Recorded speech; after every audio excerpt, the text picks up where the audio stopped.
मानव धर्मासाठी लढतो आहे. तो एका धर्मात, भारतीय व्यवस्थेच्या कुठल्या तरी व्यवस्थेमध्ये विशिष्ट धर्म आहेत, त्या धर्मामध्ये त्याला जन्माला यावंच लागतं. तुम्हाला मला कोणालाही चुकत नाही, जात चुकत नाही, धर्म चुकत नाही. त्याच्यावर मात करून उभं राहणं हे अधिक महत्वाचं आहे. बाबासाहेबांना सुद्धा 30 जातीचे चटके भोगावे लागले, गांधीच्या वादाविवादापर्यंत भोगावे लागले, लहानपणी शाळेमध्ये जाताना सुद्धा भोगावे लागले. पण त्या जातीच्या जाणीवरती मात करून त्यांनी संबंध संवादी भूमिकेतून हे संबंध भारत घडवला, संविधान निर्माण केलं.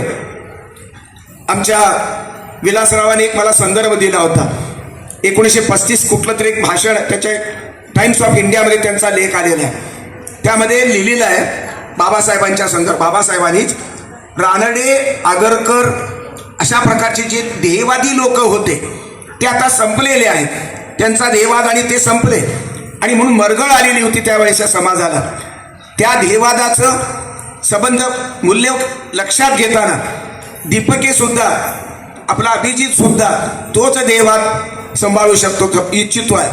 त्या ध्येयवादाला शरण गेलेला आहे. हा ध्येयवाद साधा ध्येयवाद नाही. मध्ये कोण बोलतं जरा तिकडे बंद करा. हा ध्येयवाद साधा नाही, हा राष्ट्रभक्तीचा ध्येयवाद आहे. या राष्ट्रभक्तीमध्ये व्यापकता आहे, विशालता आहे.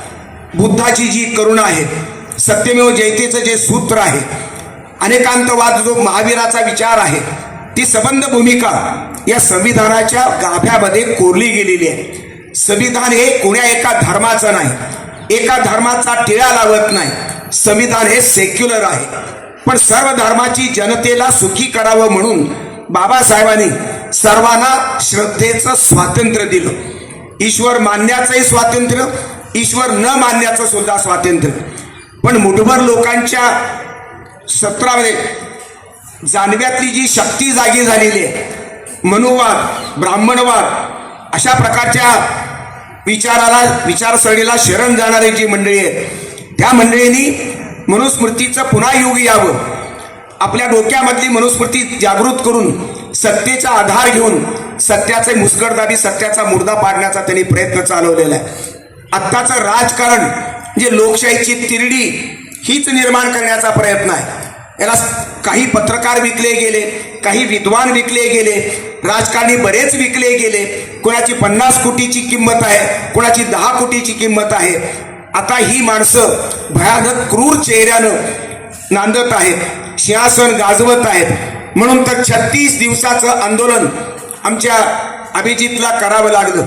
पण आंदोलन केल्यानंतर वांगचूकच्या संबंध बळानं एक नवी कलाटणी मिळाली.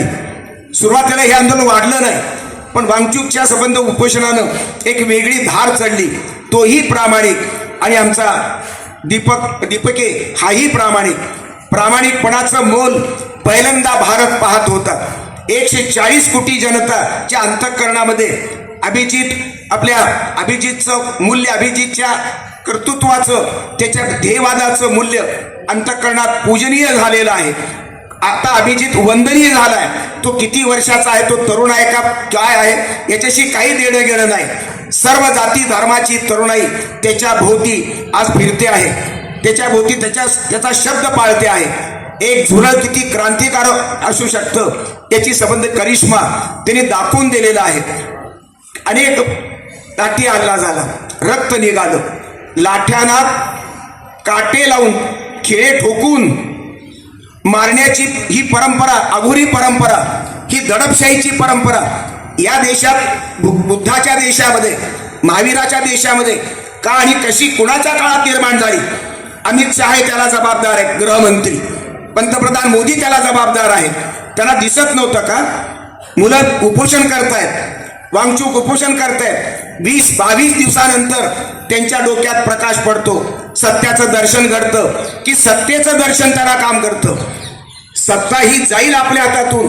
इथे नेपाळची क्रांती जन्माला येईल, इथे बांगलादेशमधली क्रांती जन्माला येईल, इथे लंकेमधली तरुणाईसारखी क्रांती जन्माला येईल. या भीतीपोटी सिंहासन वाचवण्यासाठी अमित शहा आणि मोदी यांनी विचार करून मग ते उपोषण सोडवलं.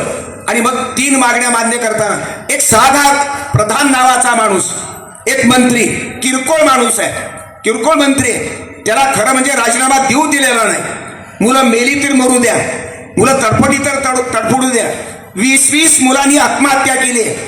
हे पाप कुणाचं आहे? सरकारचं पाप आहे. या सरकारी पापाला जबाबदार कोणतरी मुख्य सूत्रधार अमित शहा आणि पंतप्रधान मोदी आहेत.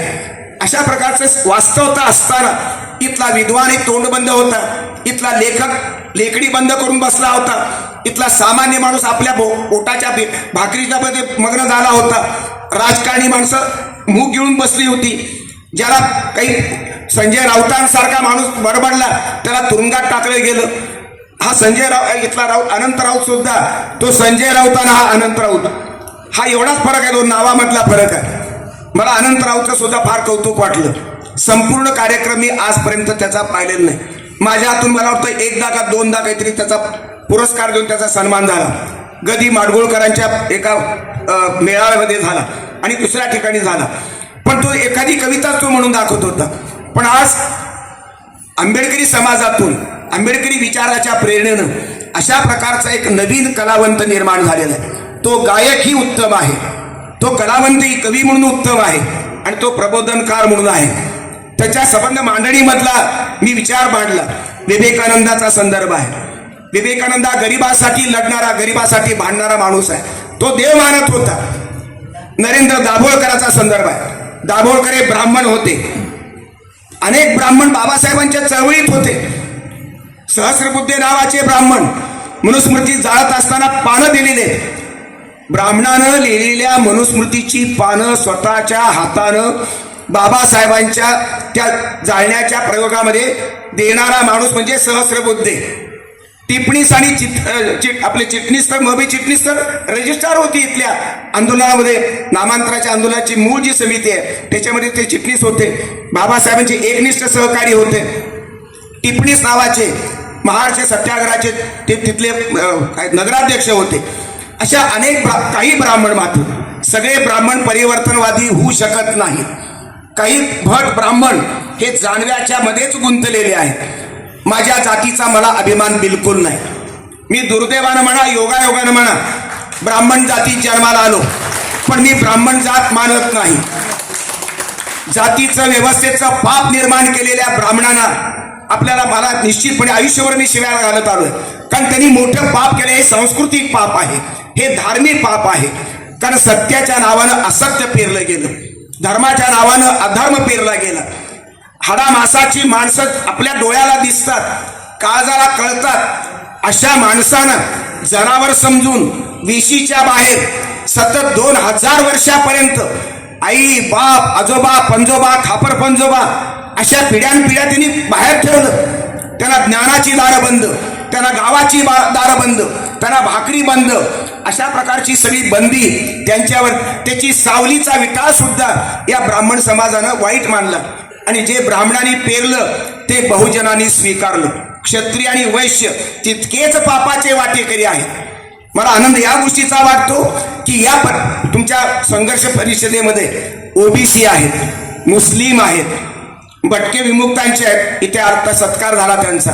असे अनेक मंडळी आहेत. आणि म्हणून एका जातीचं संघटन हे या देशात यशस्वी होऊ शकत नाही. बाबासाहेबांनी सुद्धा सुरुवातीला स्वतंत्र मजूर पक्ष काढलेला आहे. तो जाती पलीकडे पाहणारा पक्ष काढला. आरपीआयची स्थापना करत असताना मरण्यापूर्वी 2 दिवस अगोदर SM जोशींना बाबासाहेबांनी पत्र लिहिलेलं आहे. SM जोशींनी आरपीआय मध्ये यावं अशी बाबासाहेबांची इच्छा होती आणि लपून राहिलेलं नाही. मला आनंद या गोष्टीचा अजून एक वाटतो. ज्या माई आंबेडकर रमाईबद्दल मला प्रचंड आदर आहे. पुण्यातली रमाईचा 9 फुटी पुतळा जो आहे त्या रमाई महोत्सव माझ्याशिवाय होत नाही. याचे मला अभिमानाने आम्ही दोघे हजर राहतो. विठ्ठल गायकवाड नावाचा एकनिष्ठ आंबेडकरवादी कार्यकर्ता तो फक्त मलाच बोलवतो आणि मला त्याचा अभिमान आहे. रमाईच्या पायाशी एकरूप होताना मला समाधान वाटतं. माझ्या पूर्वजांनी केलेलं पाप ते फेडून टाकण्यासाठी, हे पुण्याची पेरणी करण्यासाठी मी त्या ठिकाणी हजर राहतो. मित्रहो, या संबंध रमाईचं पुण्य मला मान्यच आहे. पण रमाई गेल्यानंतर बाबासाहेब कुणाच्या गळ्याला पडून रडले असतील. आपली स्वतःची 5 मुलापैकी 4 मुलं गेल्यानंतर, मातीच्या आड गेल्यानंतर रमाई आणि बाबासाहेब एकमेकाच्या गळ्याला पडून रडणं स्वाभाविक आहे. त्यांचे अश्रू दोघांनाच कळाले असतील, त्यांचा आक्रोश त्यांना दोघांना कळाले. पण रमाईच्या मृत्यूनंतर बाबासाहेबांची अवस्था काय असेल? बाबासाहेब महात्मा गांधीच्या काळाला पण रडणार का? बाबासाहेब पंडित मदन मोहन मालवीय यांच्या काळाला पण रडणार का? बाबासाहेब सरसंघचालक गोळवलकर गुरुजीच्या काळाला पण रडणार का? कुणाची संवेदना, कुणावर विश्वास होता? कोण संवेदना ती, कोण वेदना ती समजून घे. चार भिंतीच्या मध्ये बाबासाहेबांनी आक्रोश केला असला पाहिजे. आणि मग त्या चार भिंतीलाच ते दुःख कळालं. अशा बाबासाहेबांनी 35 नंतर 48, 8 आणि 5 13 वर्ष, 12-13 वर्षांनी तुमच्या माई आंबेडकराशी लग्न केलं. ही एक डॉक्टर बाई आहे, तिला मेडिकलचं ज्ञान आहे. अनेक रोग, डायबिटीसचे अनेक रोग होते. आणि मग त्यांचं त्या ठिकाणी लग्न झाल्यानंतर त्यांच्या पुन्हा बाबासाहेबांनी जवळजवळ 8 ते 10 वर्ष 56ला वारले बाबासाहेब. या 8 वर्षाचा संसार केला. जर त्या बाईला बाबासाहेबांना विष घालून ठार मारायचं असतं तर 8 वर्ष कशी वाट पाहिली असेल तिनं? राजकारणाच्या सोयीसाठी, स्वतःच्या अज्ञानाच्या सोयीसाठी जर राजकारणामध्ये महापुरुषाच्या बायकांच्या हातात विषाची कुपी देऊन जर त्याला दोषी ठरवत असाल, त्याला आरोपी करत असाल, जे बाबासाहेबांच्या आयुष्यात घडलं ते शिवाजी महाराजांच्या आयुष्यातही घडलं. शिवाजी महाराजाची बायको जी आहे ती सोयराबाई आहे. या सोयराबाईनं शिवाजी महाराजांना विष देऊन मारलं अशा प्रकारचं लिहून ठेवलेल्या विद्वानांनी. शिवाजी महाराज अडाणी होते का? आपली बायको 5-6 वर्ष, ती जवळजवळ 74 ते 80 एवढे 6 वर्ष आपल्या मनात तिच्या डाव घोळतो आहे विष घालून मारण्याचा. हे शिवाजी महाराजांना कळलं नाही का? औरंगजेबाच्या मनातले डावपेच ओळखून घेणारे शिवाजी महाराज. इंग्लंडच्या विद्यापीठामध्ये, अमेरिकेच्या विद्यापीठात शिकवले जाणारे शिवाजी, मुत्सद्दी शिवाजी महाराज. या शिवाजी महाराजांना स्वतःची बायको कळत नाही का? तोच प्रश्न आपल्याला या लोकांना विचारला पाहिजे. आणि म्हणून या संबंध गोष्टीमुळं आणि राजा ढाले आणि नामदेव ढसाळ यांचं श्रेय, यांचं पुण्य या ठिकाणी मला अधिक महत्वाचं वाटतं. मी बाबासाहेबांच्या सहवासात एक पुस्तक विजय सुरवाड यांनी मला घरी आणून दिलं होतं. मी त्यात वाचलंय बाबासाहेबांची मेडिकलची बिलं, सेवेचा वृत्तांत. त्या ठिकाणी लोकांना शंका येऊन मेडिकलची बिलं द्यावी लागली माई आंबेडकरांना. त्या माई आंबेडकरांना गंगाधर गाडेंनी या ठिकाणी सांभाळलं, त्यांचं संबंध स्वागत केलं. ही अत्यंत महत्वाची बाब आहे. हा खरा पॅन्थर आहे. आणि म्हणून पॅन्थरचं कर्तव्य काय? आयुष्यभर संघर्ष करताना, नामांतराचा लढा करताना 77ला मुंबईवरती धडकले. 77चा संबंध मोर्चा गंगाधर गाडे यांचा अत्यंत गाजला, इतिहास प्रसिद्ध झाला. मला अजूनही मी विसरून जाईल. तुम्ही गंगाधर गाडे यांच्या संबंध चरित्राचा आणि इतिहासाचा भाग नामांतराच्या संदर्भात झोपडपट्ट्या 52 ते 53 झोपडपट्ट्या उभ्या केल्या त्या औरंगाबादला. स्वतः हाताने टेप लावून गरिबांना झोपडी देणं, शासकीय जागेवरती झोपडी देणारा, इतक्या 52 झोपड्या उभा करणारा आणि झोपड्यानंतर त्यांना शिक्षणाची सोय करावी म्हणून 3 एकर जागेमध्ये PG पर्यंत सगळ्या प्रकारचे कोर्सेस, लहान वयापासून प्रायमरी ते तिथपर्यंत संस्था उभी करणारा असा डोळस दूरदर्शीचा माणूस माझ्या तरी आयुष्यात फार कमी आहे. रुबाबदार अशा प्रकारचं व्यक्तिमत्व. पुढे वारसा त्याने देत असताना अनेक प्रकारचे शिष्यवृत्ती वाढीचा त्यांनी प्रश्न मांडलेला आहे. झोपडपट्टीचे प्रश्न सोडवण्याचा प्रयत्न केला. त्याचबरोबर अनेक महागाईचे लढे लढवले. खंडागळे ॲडव्होकेट त्यांच्या सोबतच आहेत. त्यांची ख्याती मला ऐकायला मिळाली, मला त्यातून समजून घेता आलं. आणि अशा प्रकारचा कुठल्याही पक्षाशी संबंध न ठेवता, पण शरद पवारांनी ज्यावेळेस निर्णय घेतला, पहिल्या 78ला जो निर्णय झाला नामांतराचा, त्या संदर्भातल्या निर्णय दोन्ही सभागृहात निर्णय झाला आणि नंतर तो बारगळला, तो ठराव रद्द करावा लागला. कारण इथल्या देशमुखांनी, कुठला देशमुख तो उस्मानाबादचा आणि परभणीचा काहीतरी मोहन देशमुख आणि मोहन देशमुख MIT कॉलेज, दुसरा एक अजून एक देशमुख आहे आणि कराळे अशोक देशमुख, राजा कराळे साळुंके या अशा लोकांनी विष पेरलं, जातीवाद भडकवला, समाजातल्या मनामध्ये मन पेटवली आणि त्याबरोबर झोपड्या पेटल्या. पोचीराम कांबळे सारखा 32 किलोमीटर पाठलाग करून या माणसाला जिवंतपणे मारलं, जाळलं गेलं. एक वाघमारे नावाचे ग्रस्त होते, परभणीचे ना, नांदेडचे गौतम वाघमारे. स्वतःची चिता रचून त्या जिवंत झालेल्या चितेमध्ये स्वतःची चिता रचून स्वतःच हात लावून देणं आणि त्या जळण्याचा प्रकार हा खरं म्हणजे एक अत्यंत हे हुतात्मे आहे. या हुतात्म्याची आण, या हुतात्म्याचा संदर्भ नक्की दीपकेला असला पाहिजे, आपल्या अभिजितला असला पाहिजे माहितीची. त्याशिवाय तो एवढा पेटत नाही. त्याला खरं म्हणजे जातीची बंधनं, खरं म्हणजे बुद्धवाद हा जातीवाद नाहीये. जात जो पाळतो तो बुद्धिस्ट होऊ शकत नाही. आणि जाती न पाळणारा, व्यभिचार न करणारा, दारू न पिणारा तो बुद्धिस्ट असतो. त्या अर्थानं मीही बुद्धिस्ट आहे. मी छातीवर हात ठेवून सांगतो, तुमच्या निकषावर बसवू नको. मी स्वतःला बुद्धिस्ट मानतो. मी बुद्धाचा अनुयायी आहे. ईश्वर आहे की नाही यावर बुद्ध बोलत नाही. ईश्वराच्या संदर्भातलं काहीच बुद्ध, पण त्यांना कळत नाही असं नाही. ईश्वराच्या नसलेल्या गोष्टीबद्दल आपण चर्चा कशाला करायची, मूर्खपणा कशाला करायचा. ज्याला करायचा आहे त्याने माना. म्हणून बाबासाहेबांनी बुद्ध धर्म स्वीकारण्यापूर्वी जी घटना लिहिली, त्या घटनेमध्ये हिंदूला स्वातंत्र्य, मुसलमानाला स्वातंत्र्य, ख्रिश्चनांचं ख्रिश्चनाला आणि बौद्धाला, जैनाला.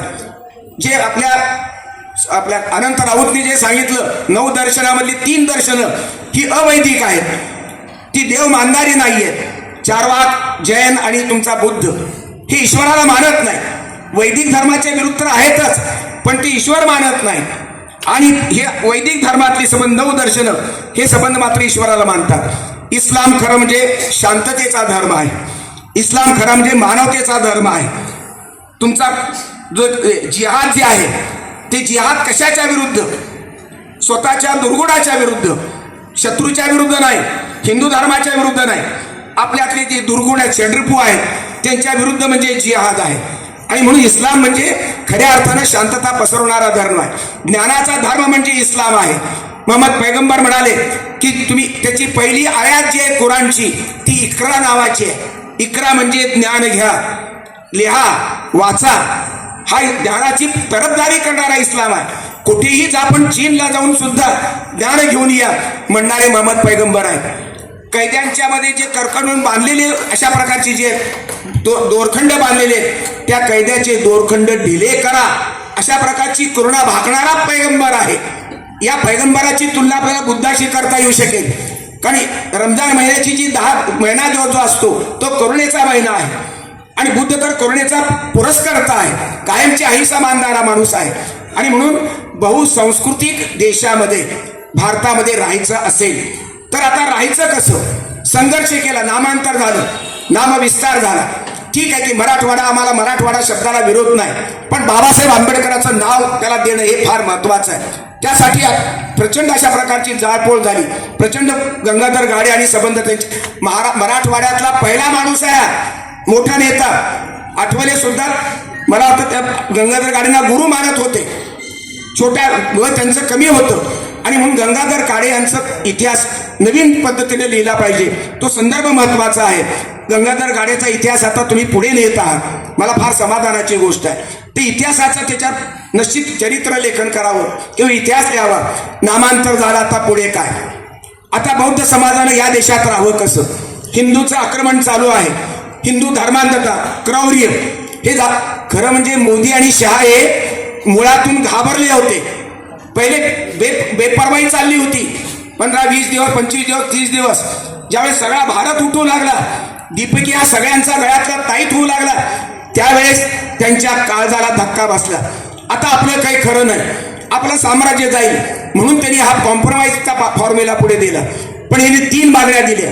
स्वतःची मागणी तर पहिली, प्रधानांना राजीनामा घेतलाच, पण 20 मुलांच्या आईबापाच्या डोळ्यातलं पाणी, काळजातलं संबंध, वेदना शमावी म्हणून त्यांना काहीतरी मोबदला द्यावा अशा प्रकारची मागणी झालेली आहे.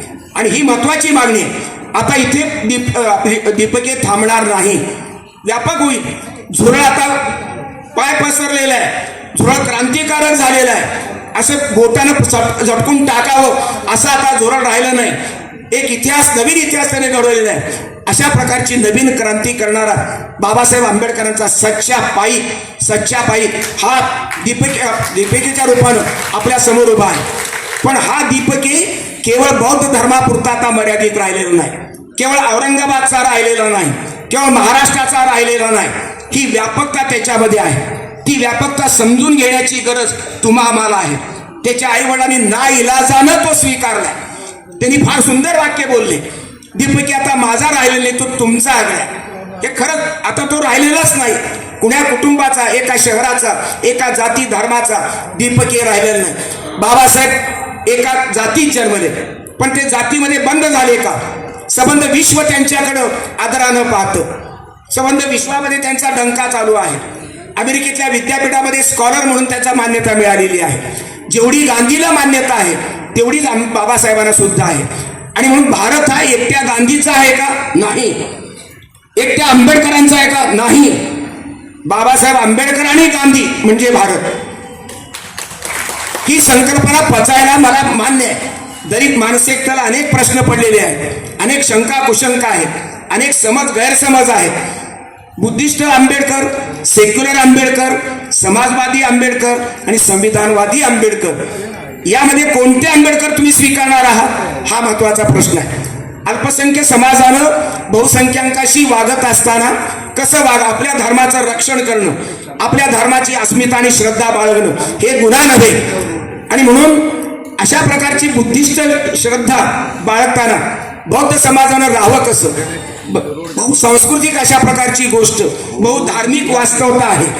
मुसलमानांचं या ठिकाणी साम्राज्य आहे, या ठिकाणी ख्रिश्चन आहे, जैन आहेत, या ठिकाणी शीख आहेत, हिंदू आहेत आणि हिंदूचा वर्चस्वा क्रूर चेहरा बाहेर आलेला आहे.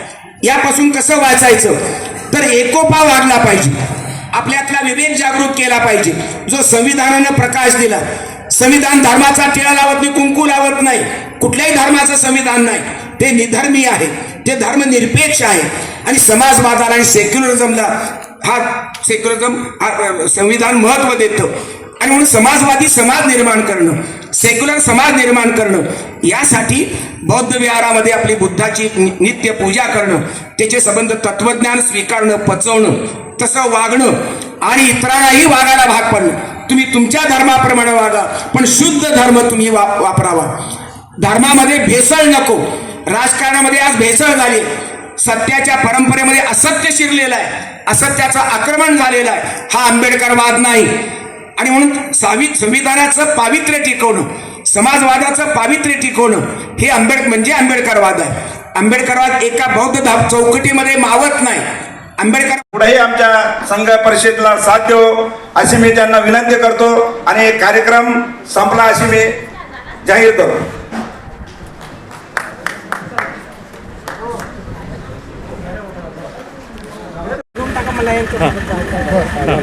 सर्वांना जय भीम.